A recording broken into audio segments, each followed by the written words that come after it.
प्रधानमंत्री नरेंद्र मोदी के south Africa दौरे की, जहां जोहान्सबर्ग में प्रधानमंत्री मोदी G20 समिट में शिरकत कर रहे हैं। प्रधानमंत्री मोदी G20 समिट के 3 प्रमुख सत्रों को संबोधित करेंगे।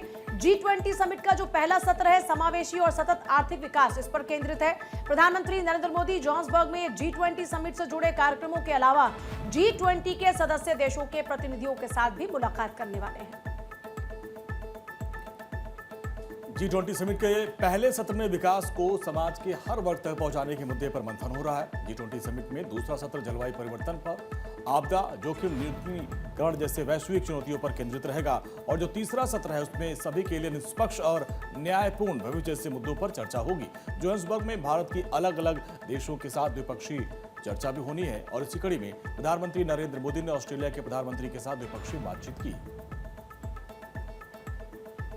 साउथ अफ्रीका में आयोजित G20 समिट की थीम इस बार एकजुटता, समानता और स्थिरता है, जिसके माध्यम से साउथ अफ्रीका ने भारत और ब्राजील में आयोजित G20 शिखर सम्मेलनों के परिणामों को आगे बढ़ाया है। पीएम मोदी समिट में भारत की वसुधैव कुटुंबकम यानी कि एक परिवार और एक भविष्य के दृष्टिकोण को दुनिया के सामने मजबूती से पेश कर रहे हैं। 20 साल के इतिहास में पहली बार G20 समिट साउथ अफ्रीका में हो रहा है और इसी कड़ी में शुक्रवार को जोहान्सबर्ग एयरपोर्ट पर पहुंचने पर प्रधानमंत्री मोदी का भव्य स्वागत किया गया। स्थानीय अफ्रीकी कलाकारों ने पीएम मोदी के इस दौरे को खास बनाने के लिए स्वागत नृत्य के बाद उन्हें विशेष धन्यवाद दिया और जमीन पर लेटकर यानी कि प्रधानमंत्री मोदी को दंडवत प्रणाम किया। पीएम मोदी ने हाथ जोड़कर सभी का अभिवादन भी स्वीकार किया। और वही देखिए, उत्तर प्रदेश के मुख्यमंत्री योगी आदित्यनाथ ने आज प्रयागराज का दौरा किया, जहां सीएम योगी ने प्रयागराज में माघ मेले की तैयारियों का जायजा लिया। तो वहीं इस दौरान उन्होंने कहा कि 9 महीने बाद मैंने गंगा पूजन किया। माघ मेले की तैयारी शुरू हो चुकी है। 2024 की तुलना में माघ मेले का दायरा इस बार बढ़ाया गया है और इस बार जो माघ मेला है वो 800 हेक्टेयर में बसेगा और 12 से 15 करोड़ लोग संगम में स्नान करेंगे।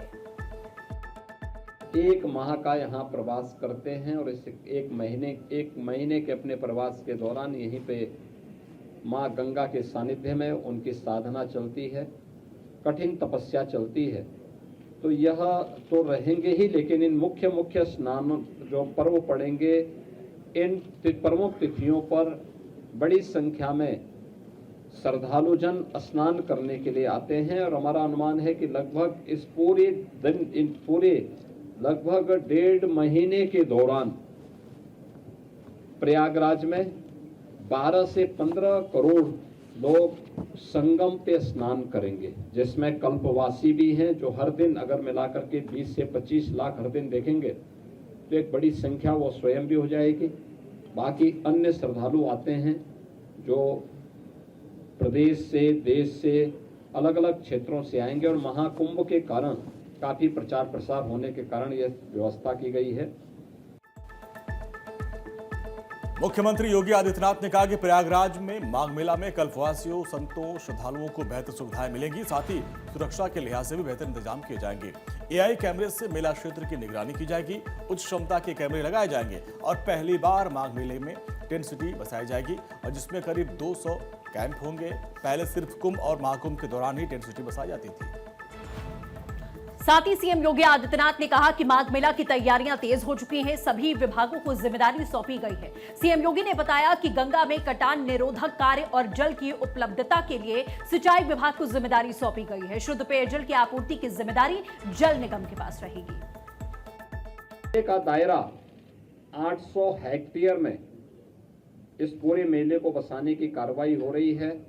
7 सेक्टर बनाए गए हैं और 42 स्थानों पर अलग अलग रूट से आने वाले जो श्रद्धालु हैं उनके लिए पार्किंग की व्यवस्था भी इस दौरान यहाँ पर तैयार की जाएगी।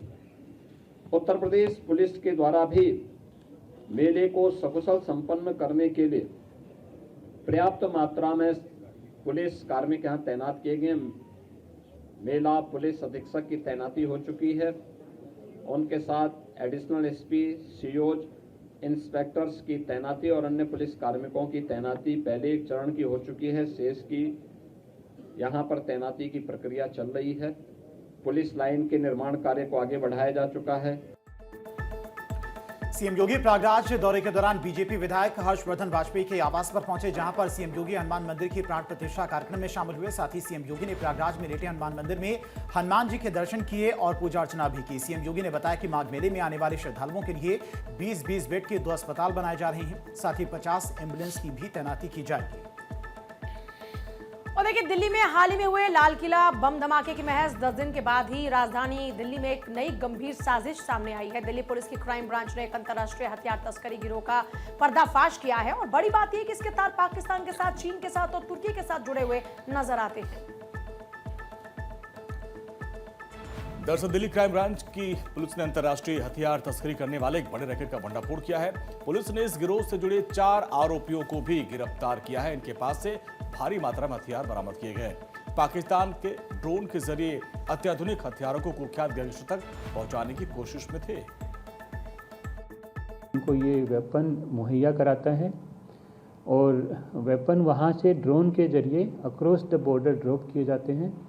2 ड्रोन साइमल्टेनियस साथ चलते हैं। पहला ड्रोन है, उसमें कैमरे से वो फुटेज कैप्चर करता है और वो कन्वे करता है, लोकेशन सैनिटाइज हो जाती है। तो दूसरा ड्रोन उसके साथ में रहता है और वो एक सैनिटाइज लोकेशन पर इन वेपन्स को खेप को ड्रॉप करता है। वेपन्स जो है वो कार्बन की पॉलीथीन में, कार्बन के कवर में लिपटे हुए होते हैं, जो किसी तरीके की स्क्रूटनी को इवेड कर देता है। ये ड्रोन्स लो फ्लाइंग रहते हैं, जो अदरवाइज भी रडार में कैप्चर नहीं हो पाते हैं, तो उसकी वजह से ये पेनिट्रेशन हो पा रहा है उधर से। इन 8 वेपन की जो डिलीवरी हुई है वो पंजाब में किसी एक सीक्रेट लोकेशन पर हुई, जहां से ये डिलीवरी मनदीप को और दलविंदर को रिसीव हुआ।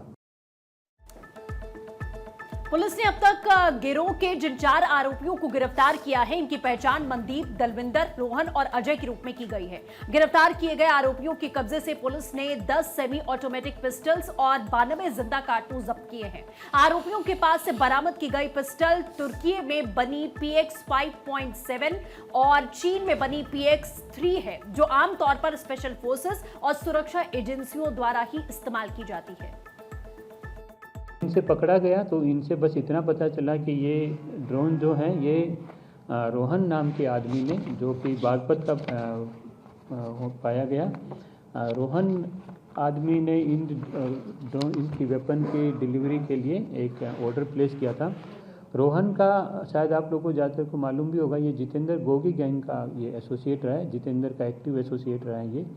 और ये संजीव जीवा जो गैंग है पंजाब में जो एक्टिव है, उसके लिए भी इसने काफ़ी काम किया है।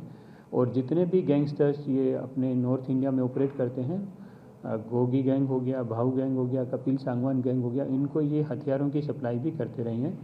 रोहन को यूपी STF ने भी गिरफ्तार किया था पिछले साल। इससे 17 वेपन रिकवर हुए थे और करीब 700 लाइव कार्ट्रिज भी इससे रिकवर हुए थे। क्राइम ब्रांच को इनपुट मिला था कि कुछ तस्कर राजधानी दिल्ली में हथियारों की बड़ी खेप की सप्लाई करने आ रहे हैं। इसके बाद रोहड़ी इलाके में जाल बिछाकर पुलिस ने हथियार तस्करों की गिरोह का पर्दाफाश किया और आरोपियों को भारी मात्रा में हथियारों के साथ में पकड़ लिया। गिरफ्तार किए गए आरोपी पंजाब और यूपी के रहने वाले हैं।